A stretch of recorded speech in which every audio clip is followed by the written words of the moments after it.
আমরা বাংলা বাক্যে কখনো কখনো ক এর সাথে হ্রস্ব ইকারের ব্যবহার দেখি এবং কখনো কখনো দীর্ঘ ইকারের ব্যবহার দেখি। এখন প্রশ্ন হচ্ছে, কখন ক এর সাথে হ্রস্ব ইকার হবে এবং কখন দীর্ঘ ইকার হবে। যেমন, তুমি কি খেয়েছ? এখানে জানতে চাওয়া হচ্ছে সে খেয়েছে কিনা। আমরা এই প্রশ্নটির উত্তর হ্যাঁ বা না দিয়ে দিতে পারি। অর্থাৎ যখন কোনো প্রশ্নের উত্তর হ্যাঁ অথবা না দিয়ে দেয়া যায়, তখন সেই ক্ষেত্রে ক এর সাথে হ্রস্ব ইকারের ব্যবহার হয়। আবার প্রশ্নটি যদি এভাবে করা হয়, তুমি কি খেয়েছ? অর্থাৎ এর উত্তর হতে পারে আপেল, কলা, কমলা বা একটা কিছু। অর্থাৎ সেই ক্ষেত্রে প্রশ্নের উত্তর হ্যাঁ অথবা না দিয়ে দেয়া যাচ্ছে না।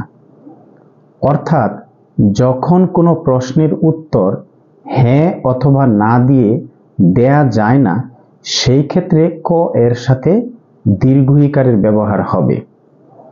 এখানে আরেকটি বিষয় লক্ষণীয়, যখন দীর্ঘ ইকারের ব্যবহার হবে তখন এর উচ্চারণটা একটু দীর্ঘ হবে।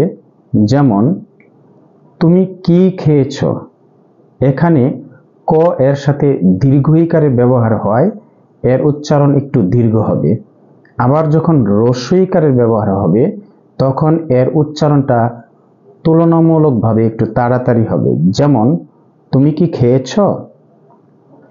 আশা করি পার্থক্যটি বুঝতে পেরেছেন। এছাড়াও কিছু শব্দ রয়েছে, যেমন কি অদ্ভুত ব্যাপার। কি ব্যাপার বলতো? সেই ক্ষেত্রে আমরা ক এর সাথে দীর্ঘ ইকারের ব্যবহার করে থাকি।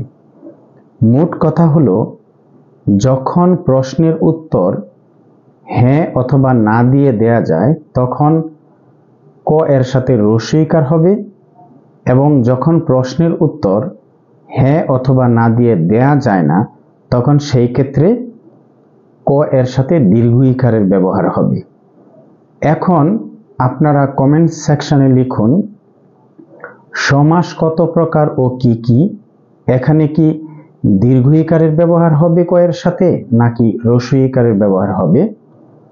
আরো একটি উদাহরণ, তুমি কি আগামীকাল যাবে?